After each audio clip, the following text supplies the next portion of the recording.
take a little bit more time actually going over the instructions, okay? So let's open this up. January 2018, there it is.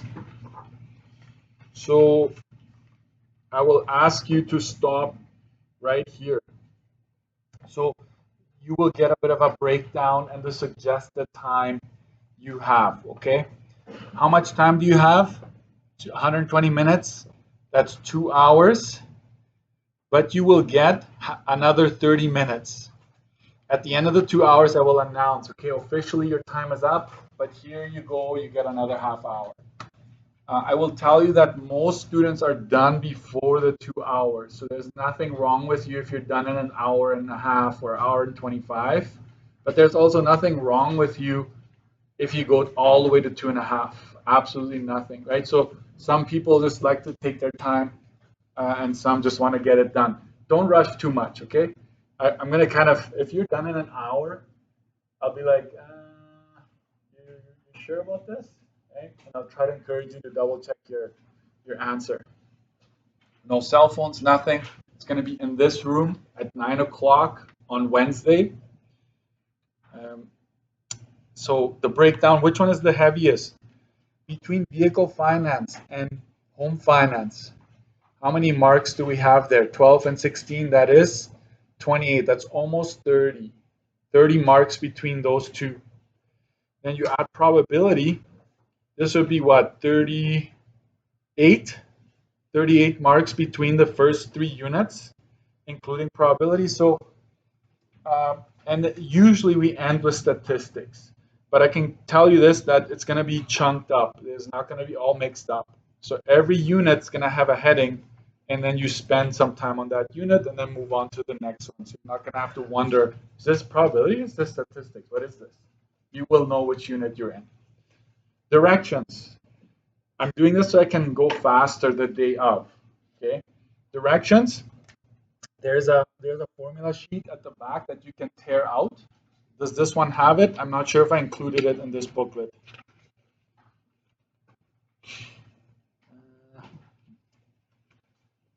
Mine is right on the cover.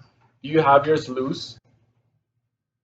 Way at the back, go find it. You're going to be able to tear it out. Just be gentle, because if you tear too much, then it'll rip out another page. So you just got to be careful with it. So you already seen this formula sheet at the back. Okay, so nothing new there. Scientific calculators.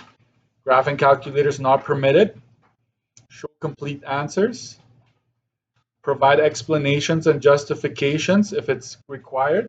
Well organized method. Let the mark, here it is. Let the mark values of each question guide you in answering the question. Okay, here it is. If you don't want to lose rounding marks, okay, folks? If you'd like to keep that one intact, is you always want to express answers to 2 decimal places, unless otherwise indicated. Why do they say that? Which unit will you not round in? Precision measurement. You remember that one? You don't round there, and they will remind you of that. Okay, do not round in this unit. They will say that when that unit starts. And so what you need to be careful here, I'm going to use my calculator. This is what a lot of times happens, okay? Students go, oh, that's 0.51, oh, sorry, 52, and then they'll turn it into 52%. Don't do that, because they will say you didn't round properly. If you want it as a percentage, take whatever's on your screen, multiply that by 100, and then round to 2 decimals when writing it onto your piece of paper, okay? Oh my goodness. You want to ruin my review? That's part of the entertainment of today. How's that? You needed to awaken, and thank you, WASP. Including units in your final answer. Some answers are to be given as decimal values. Rounding too early in your solution may result in inaccurate final answers, for which full marks will not be given. So let's see what that translates to. Next page. The funny part, last semester was stop. Do not continue with this booklet, and the question was printed right next to this one. They didn't have a blank page in there, so it's like silly. Um, I'll just say this. Identify, choose. You just have to like actually choose. It's usually multiple choice. State is just a word, sentence, number without explanation. When it's state, you don't have to give an explanation. If it says describe and explain, guess what? You're going to have to somehow explain, describe why you came up with that answer. Same justify and support, I would put this in the same category. When it's sketch or illustrate, then obviously you have to sketch or illustrate. Which unit comes to mind for that one? We just did that, geometry. Rhombus, sketch a rhombus, right? Or illustrate a rhombus. You do that, right? Calculate or determine, you have to use, when it says calculate, folks, I can guarantee you this, you will have to most likely use some kind of formula to come up with your answer, okay? So it's not just going to be state. State is very simple. You grab it, you name it. If it's calculate, you're going to have to do some math, all right? All right, let's start now. I have to grab a new booklet because this is actually my key. Here you go. Some of you already did this. Way to go. Come along for the ride. So I'll go a little faster than you'd like me to, most likely, okay? Sia bought a house for $298,500. She made a minimum down payment of 5%. Calculate the amount of Sia's down payment. Calculate. You're gonna have to do some calculations.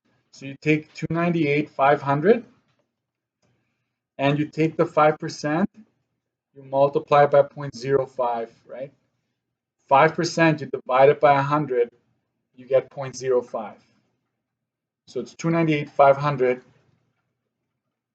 Did I tell you buy your own calculator already? I think I did it multiple times because you don't want to be, that's all I have, right? And so get a good calculator. This is the down payment this question had. So if you want a formula, the down, right, down payment would be the price of the house in this case, multiplied by rate as a percentage divided by 100. That's basically what I did there. I took my rate and divided it by 100 to get the 0.05. Okay, so this is, if you want that on your study sheet, there you go, that's free. It's on the house. Question 2.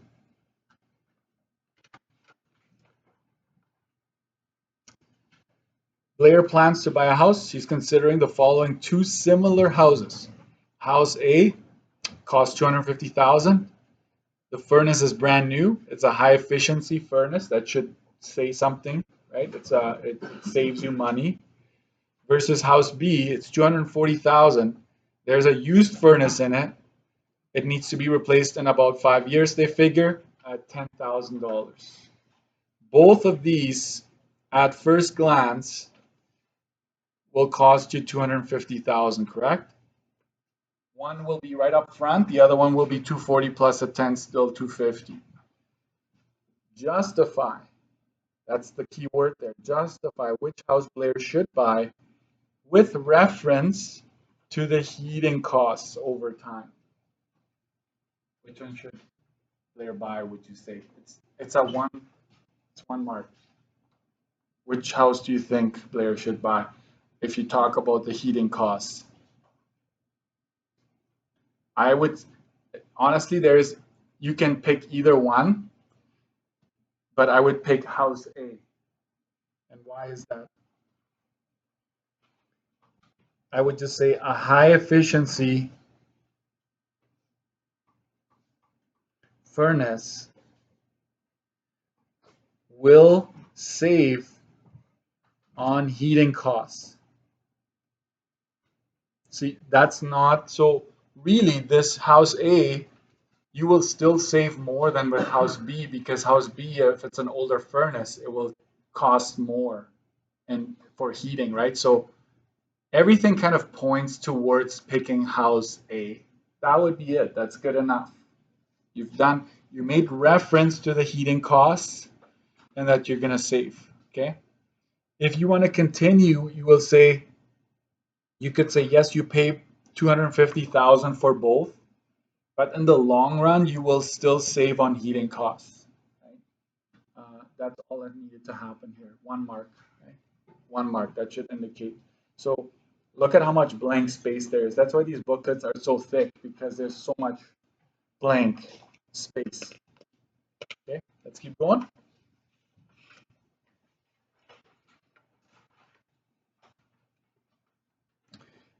Can I just, I like to go off on tangents a lot.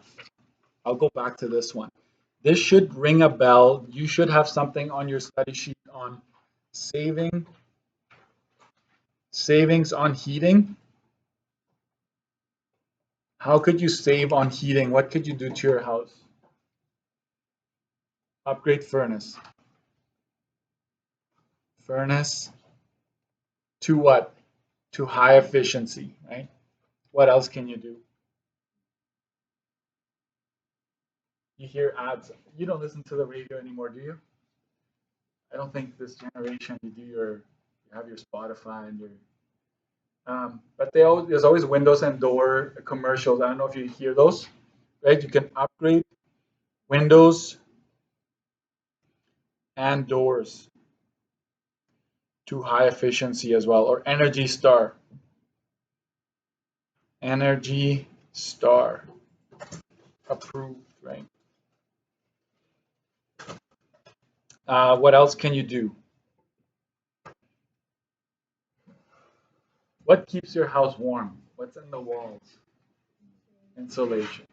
Attic has insulation. You can say actually attic, walls, you name it, right? Upgrade insulation in walls, attic, etc. So I think this is good enough. What about water? Savings on heating? Savings on water? Upgrade, that's the key word.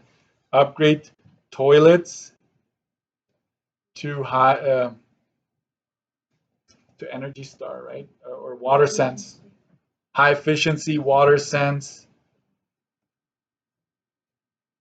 Dual flush. If you said dual flush toilets, that's fine too. You can also check toilets for leaks. Remember the prank I told you about, the food coloring in the tank? Make sure nothing goes through. I actually had that shortly after I talked to you about, I could always hear little water going in my toilet, like just, and then it would stop. So there was a washer, like a rubber washer I had to replace because it was seeping through it. So I didn't do the prank. I should have. What else? Aerators. Add aerators to faucets. Faucets or yeah, any or just get water sense approved showers or anything like that. Taking a bath actually is better than showering according to them. But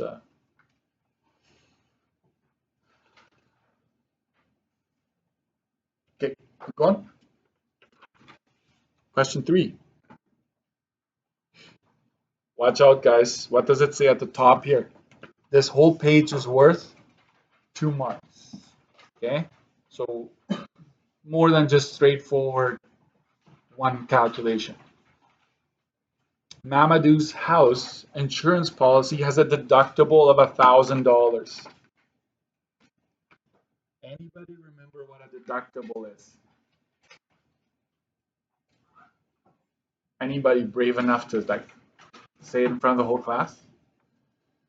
Deductible is what you pay when you make a claim. Okay, so if you make a claim, you pay $1,000 here. The annual premium is $1,500. What's annual? It's per year. Annual is per year. Some sometimes that throws students off. The annual premium is $1,500. If no claim is made during the year, he receives a 10% discount. Okay, here we go. There's a 10% discount if you don't make a claim on the premium for the following year.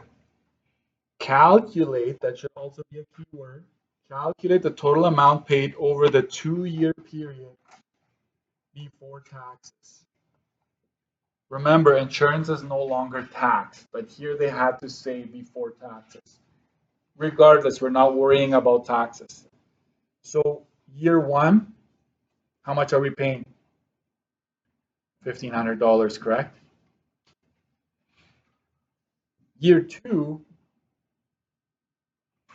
how much are we paying year 2? There's several ways of doing this. I will figure it out here. I will go 1,500 times 10%. 10% discount, how do I write it as a decimal?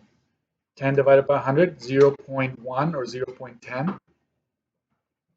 So you're saving $150. Okay. So year 2, you're not paying $1,500, you're paying $150 less, which is $1,350. So now you add these two up. You add this one, and that's $2,650.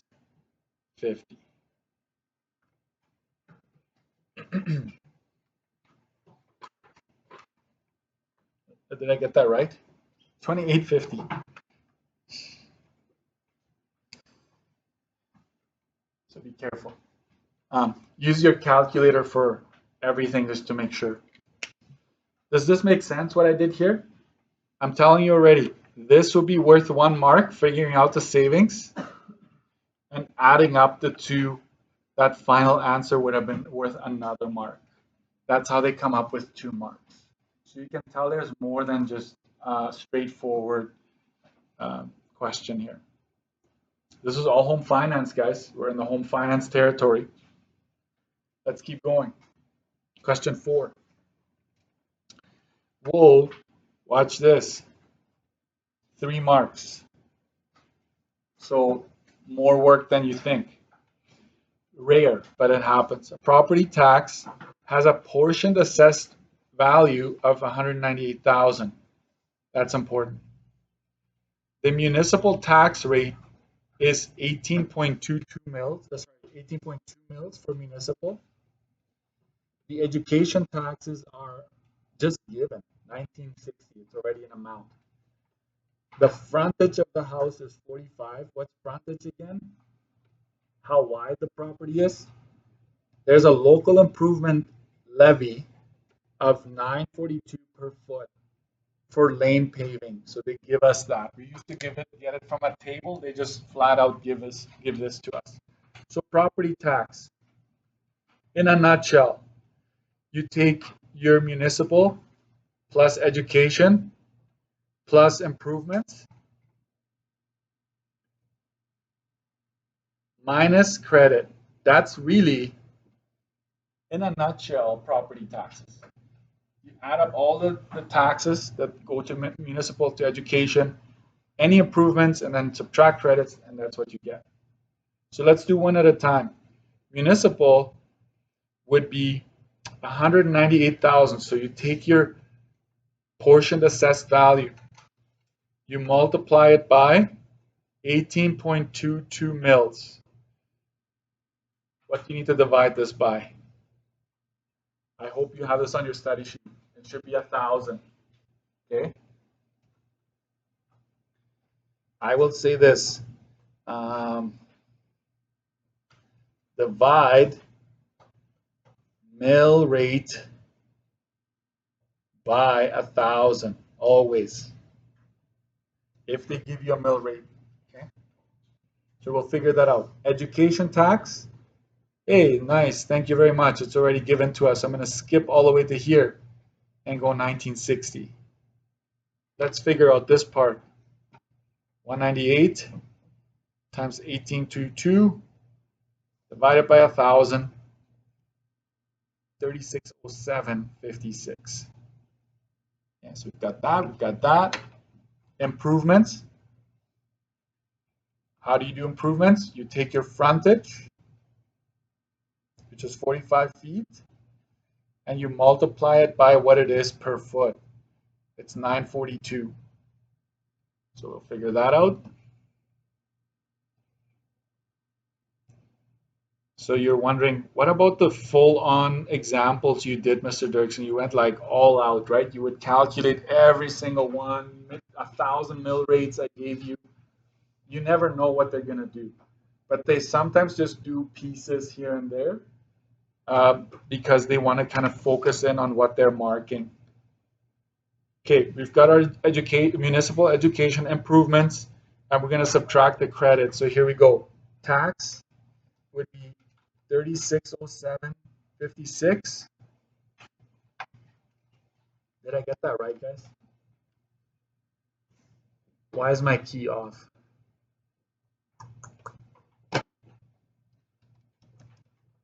If I make a mistake, I'm going to blame it on the WASP.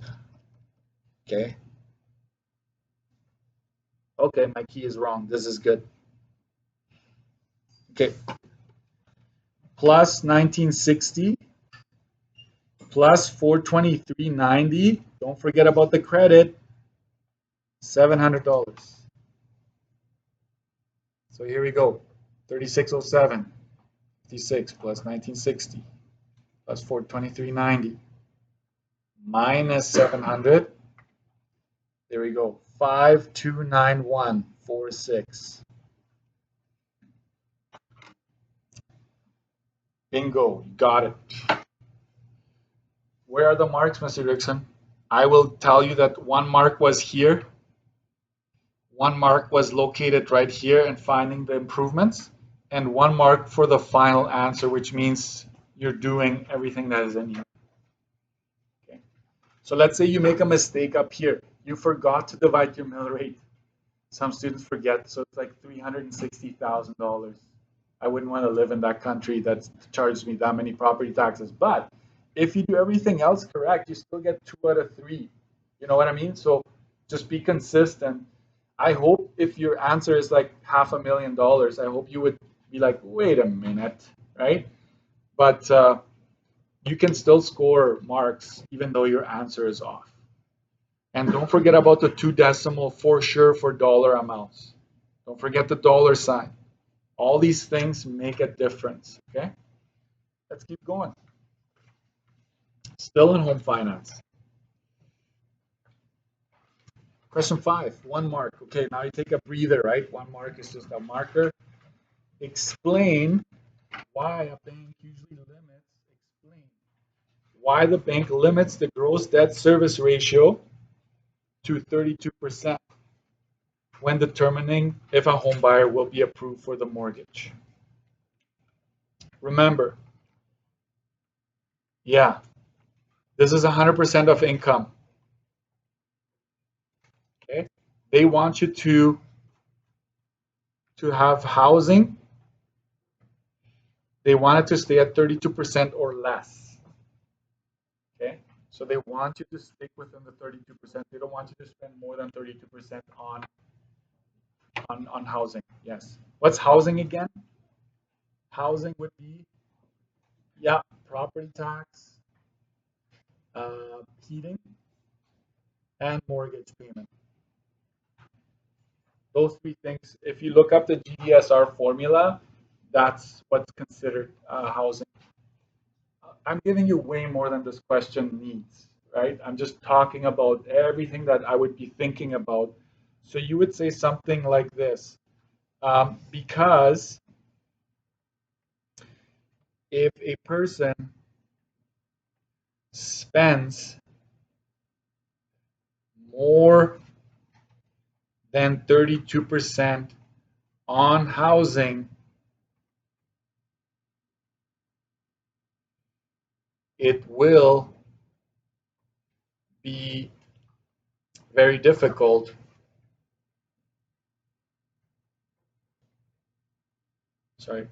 to make the payments. That's just my answer, right? You could say if you spend more than 32%, you might be compromising other components, such as transportation, such as food, and right? So it's also to make sure that you're not overspending. You could say that to make sure you are not overspending on housing. That would be appropriate as well. So just try with your own words as best as you can. And here's what I want to tell you. With these types of questions, even if you're kind of like, I'm like, you're kind of there, but you're not quite. I can give you half a mark. But if you leave it blank, I can give you nothing. Okay. So we have some leeway with these types. So give me something, and chances are you get half a mark, at least if it's not exactly what I'm looking for or what the province is looking for. So explain, do explain. Okay.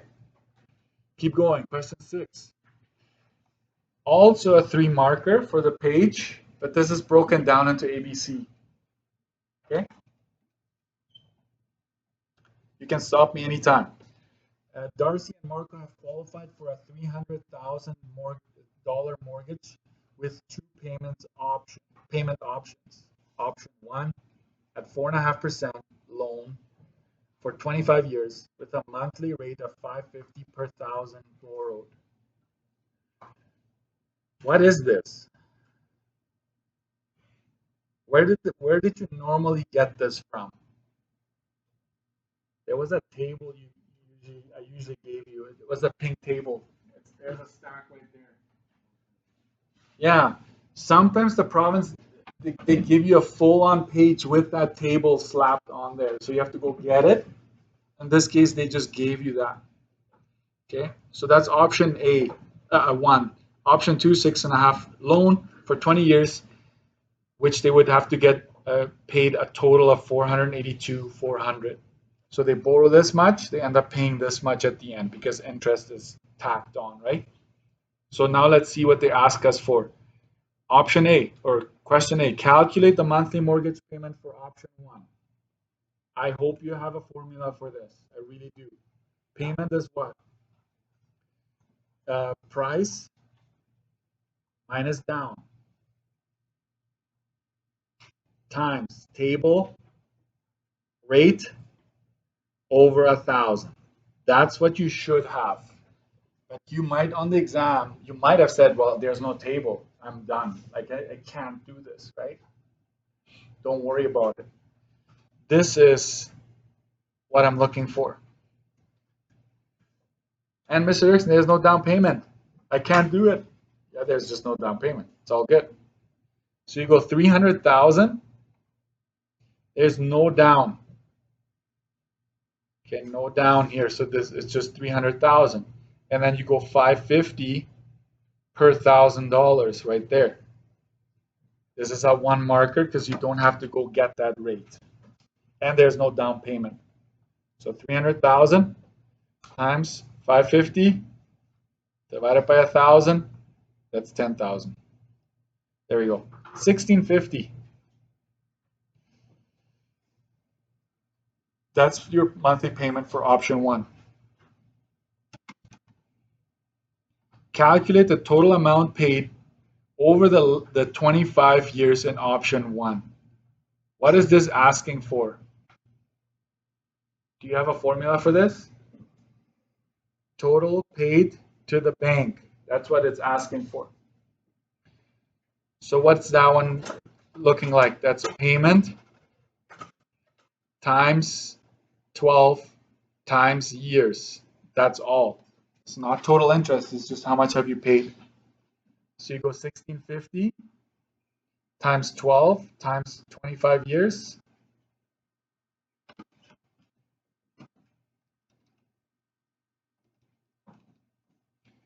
It's 495,000. Always try to circle your answer, especially when you have a bunch of things going on. Clearly identify your final answer.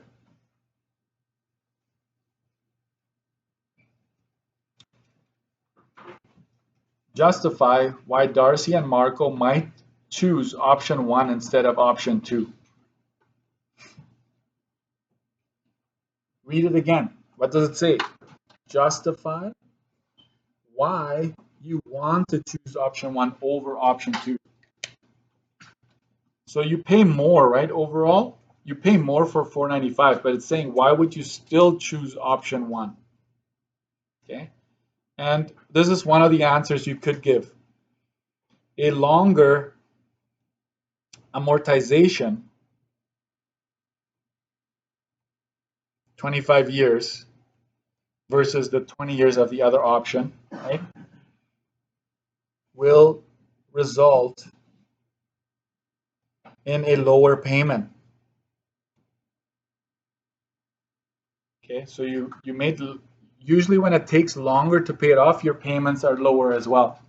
That's one way you could have answered this. You could have also said a lower interest rate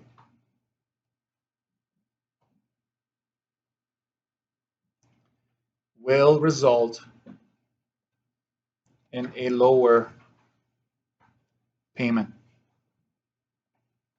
So it's all about the lower payment that you still might want to go with option 1 over option 2. So there are your 3 marks for this page.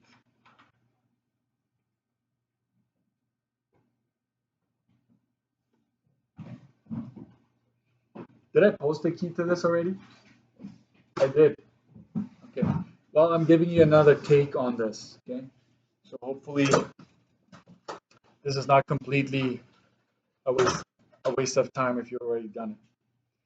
Let's keep going. Question 7. Because the key is online, I'm just gonna go a little faster here.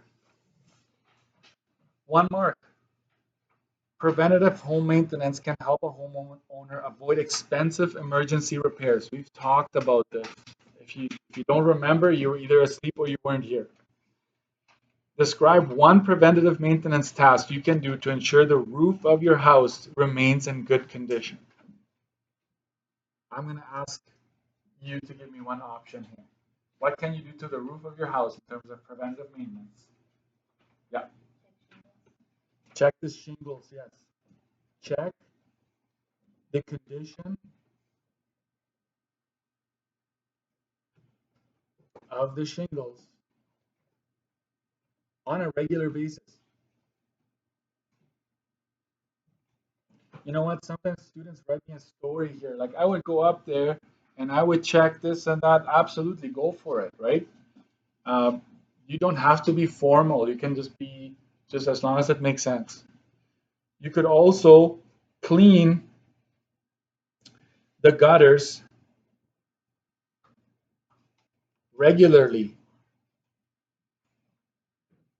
to prevent water from entering the roof. Okay, you could say that. You could rake off the snow. Remember when I told you about the long rake that people have to rake off the snow from the edges? You remember that, right? Vaguely? Raking off the snow? That's another one. Rake off snow around the edges to prevent ice buildup, ice damming. Ice dam. See, if you don't know how to spell it, you just go like this.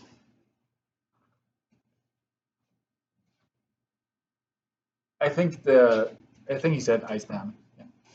Anyways, that's home finance, guys. That's it. You're like, what about all the things we've learned? I will talk about that yet. I will do the checklist that I gave you, where I go over everything we've learned in that unit. This is just to give you an overview of the exam. Okay, probability. Maybe I'm releasing the wasps every 20 minutes so you wake up. Who knows? Maybe you have a secret stash somewhere. Probability. Okay, so now you're switching gears. Can you write this down before we start? probability is favorable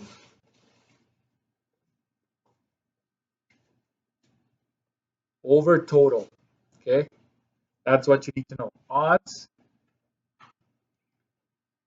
is favorable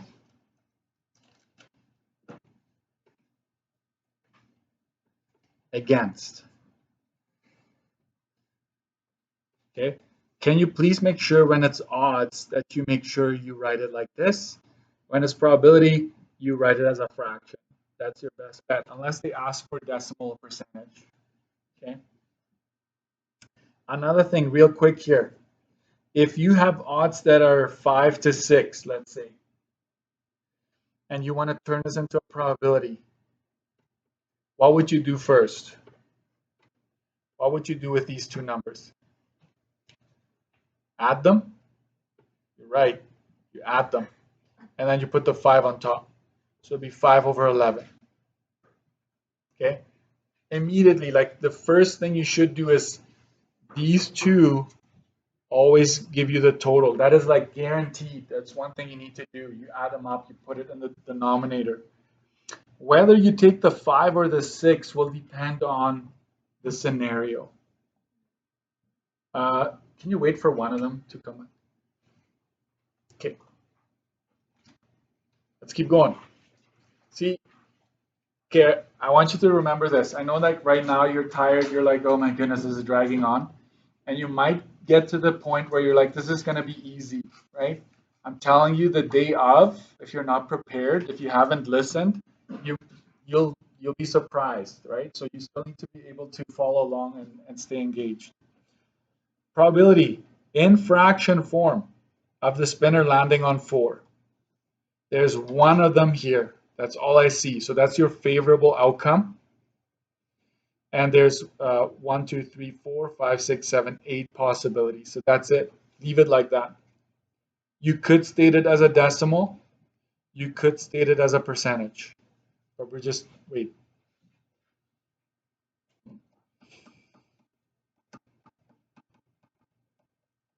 Hey, did I make a mistake here? It's a silly mistake, but it can happen. You see the mistake? Probability of it landing on 4. How many 4s are there? Just one. 1 over 8 is 0.125, right? 0.125, which is 12.5. Thanks for stopping me. Anyways, there. That's more like it. I was like, 50%? That cannot be. State the probability as a percent of the spinner landing on a number that's less than 4. We've got two options here. I will go like this. I know there's 8 in total. How many numbers less than 4? Let's count. 1, 2, 3, 4. These 4 are all less than 4. So there's 4. But they want it as a percent. 4 divided by 8 times 100, 50%. I hope you would catch that. Okay, there you have it. Oh, sorry, you can't see that. They didn't ask for odds, but it's coming, most likely. Let's keep going.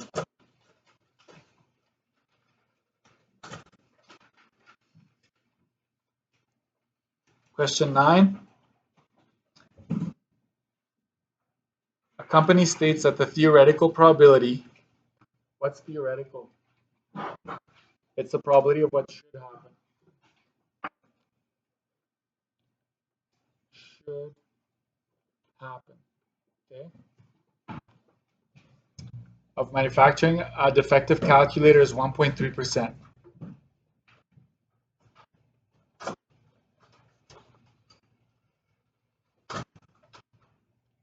Natalie samples 200 calculators and finds that 4% of them are defective. She immediately takes a second sample of 1,000 calculators and finds that 1.8% of them are defective. Okay?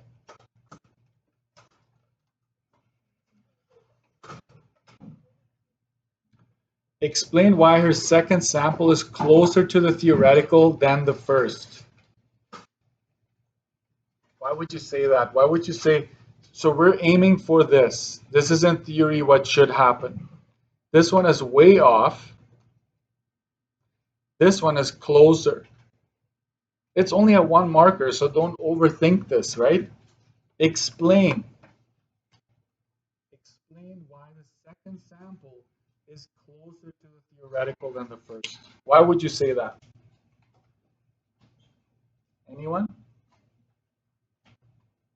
What happened between the first and the second? What happened here? You increased your sample size, right? Natalie, increased the sample size, which will get you closer to the theoretical probability. I will add this. If there's a large sample, then the theoretical probability will be approximately the same as, what's the other one? Theoretical and experimental.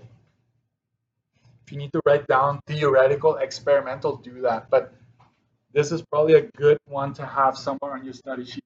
Just throw it in there under probability.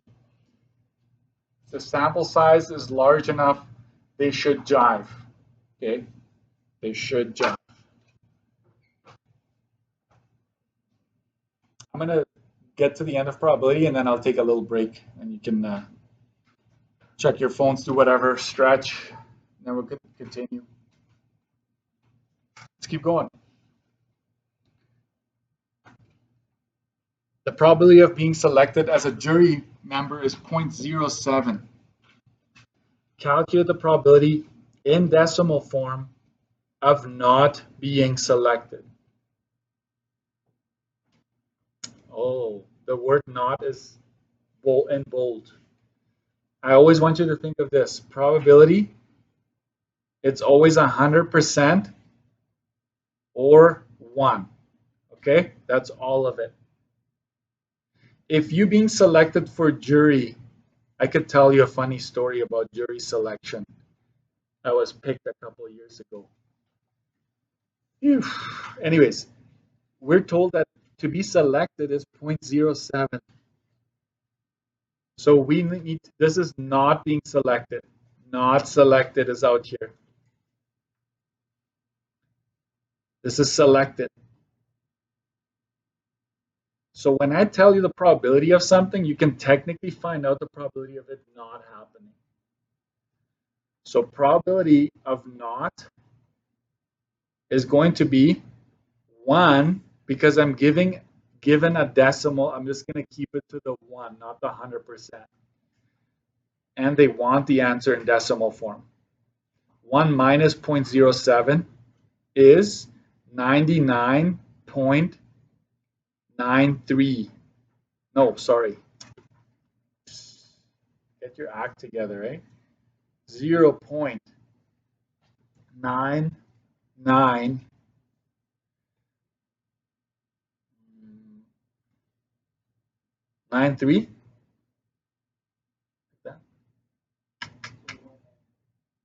0.8. Oh, yes.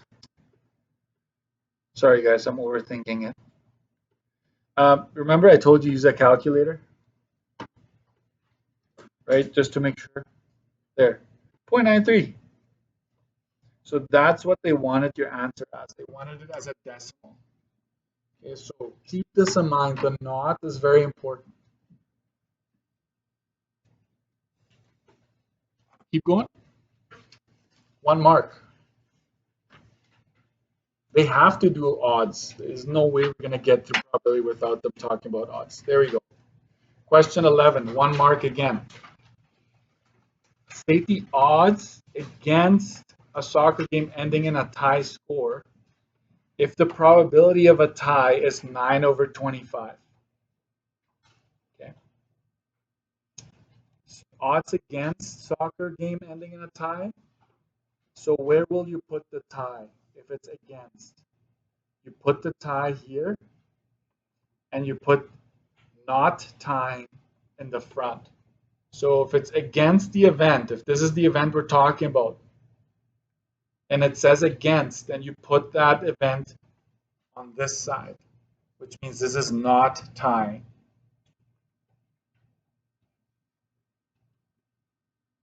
So the probability of a tie is 9 over 25.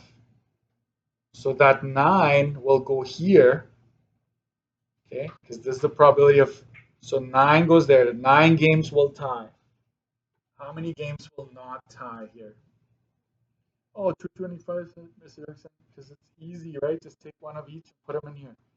No, you got to go your total minus 9. Right? The 225 total that is being considered minus 9. So you have 9 here, and you have 216 on the other side. Don't reduce it, okay? Don't reduce it. Just leave it like that. 1 mark. Keep going. The probability of having green eyes is 3 out of 25. Calculate the expected number of people who have green eyes in a group of 150. What are they doing here? They give you a probability, and they give you a bunch of people. This is a prediction, so write this down. Prediction, you take the probability and you multiply it by the number of items. I will just say that. Not that people are items, but could be boxes, candles, you name it. Light bulbs. So you take 3 over 25, you take that probability that you're given, and then you just multiply it by 150. It's 1 mark, so 3 divided by 25 times 150, that's exactly 18. 18 people expected to have green eyes.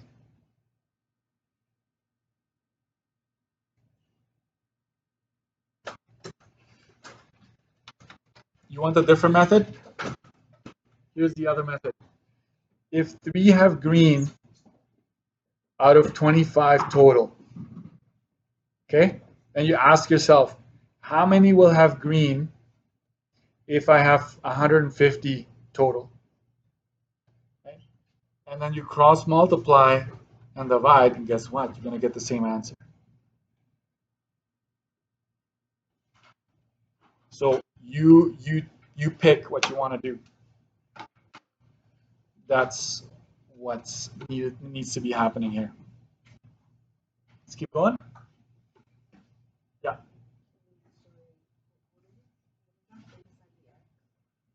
Green. Green, green. Yeah, I'm going a little faster because the key is posted and I want to try to get as much done as possible. Question 13. Uh-oh, 3 marks. Watch out. Okay. Pick the marble is a game that involves picking 1 marble out of a bag. In the bag, 32% of marbles are red, 4 are green, 64 are blue. It costs $2 to play. Prizes are listed in the table below.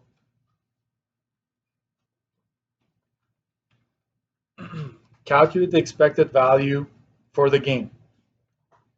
Okay, this one is a tough one. This one was one of the tougher ones I've seen in a while. Can I just make sure you have the formula? Because the one on the formula sheet sucks, right? So I'll give you this one. Expected value is the probability of winning, right? The first prize, let's say. You take the prize of the first one minus cost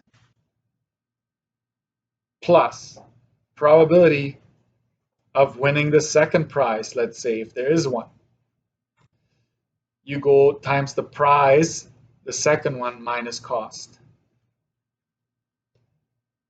you would continue this. I'll bleed into the next page actually because you would continue this for as many prizes as there are to be won. Okay? Then at the end, you go minus probability that you will lose times the cost. Sorry, it's very messy, but I think I managed to do this. If you need to take a picture so you can add it to your study sheet later on, you do that. And this is probably the most crucial piece right here. What do all of these, this one, and this one, what do they all have to add up to? If you add up all your probabilities, it should add up to 1 or 100%. Right? So depends on whether or not you're putting in decimals or percentages. When you check, they should all add up to 100%. This is probably the most important piece of information you can get on this one. Okay, let's figure out our expected value. Oh, by the way, let's write this down as well. Expected value, positive, good, negative, bad, 0, fair. I've never seen a 0 expected value, but if it is 0, then it is a fair game. So it's up to you if you want to play or not. You're going to win and lose, but overall, you're not going to lose money in the long run. Okay? So let's do this. Expected value. Probability of winning, this is prize 1, prize 2, and when you get a blue one, you get nothing, so that's just losing. Okay? So here we go. Probability of winning the first prize is 32%. I'm going to go right ahead and turn that into a decimal. Then I'm going to say, what's the prize? How much do I win? A stuffed animal valued $10. So 10, you go minus, how much do you pay to play this game? $2, right? So 10 minus 2. So that's one component. Keep going. Plus, the probability of winning the second prize is 4%. That's 0.04. You win $15 there. But remember, you pay $2 to play in that case. You're done. There's no more winning to be had. So you go minus. Oh, they were nice enough to give us 64%. So it's 0.64% of losing. And there you just put the 2 in, guys. I will highlight the 2. So you go 2, 2, 2. That's the cost of playing. I highlighted at the top as well. Let's check real quick. Did I do this right? 0.32 plus 0.04 plus 0.64. It adds up to 1. Right? I checked that it adds up to 1, all of these. Okay? This one, and this one all add up to 1. So check. That's good. Now let's clean it up. Please clean it up. Don't just go ahead and type this in. 0.32 times 8 plus 0.04 times 13 minus 0.64 times 2. I will do this in stages. That's 256 plus 0.04 times 13. That's 52.52 minus 0.64 times 2. That's 128. And here we go, grand finale.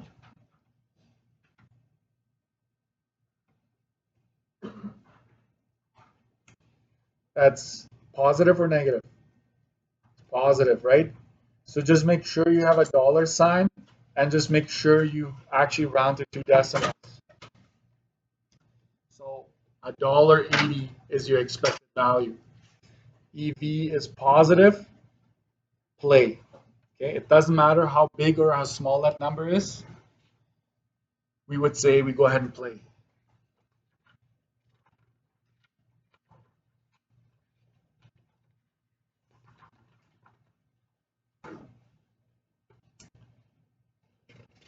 Almost time, guys.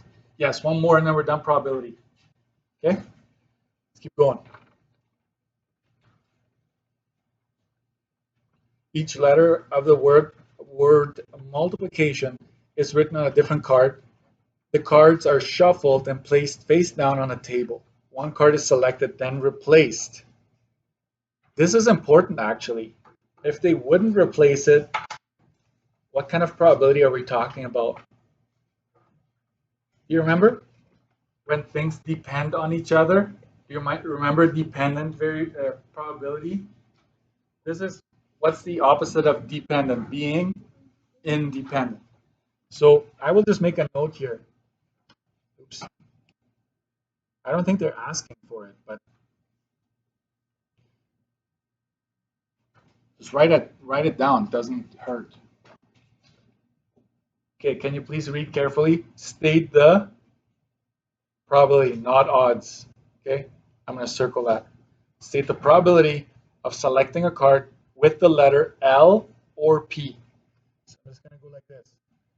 1, 2, 3, 4, 5, 6, 7, 8, 9, 10, 11, 12, 13, 14. 14 total. How many L's or P's do we have? L, P, L. Is that it? 3? I think I'm good. So it's 3. 3 over 14. That's it. Okay? Don't turn it into a decimal. Don't do percentage because they're not asking for it. If they did, we would go right ahead and do that. State the odds. So right away, I want you to do this. Odds in favor of what? Selecting a card with the letter A. So that means that we want the A's here, and everything that isn't an A, we're going to put it over there. How many A's do we have? 1. So there's 1 A, and therefore, how many will not be A's? 13. I can whisper the whole thing if you want me to. Next, state the odds, okay, got it, against selecting a card with a vowel. Yikes. Watch this, folks. Against what? Vowel. Let's just focus on that. So if it's against, you put the vowel here, and these are all going to be non-vowels, consonants, right? So let's go ahead and find these ones first. I focus on the event. So A, E, I, O, U. So 1, 2, 3, 4, 5, 6. I counted 6. So 6 vowels. And therefore, how many are non-vowels? 14 minus 6, right? Just take it away from the total. So this is 6 and 8. That's what you want. That's what you want. I think we're going to have to stop here. For homework, I know some of you have already done it.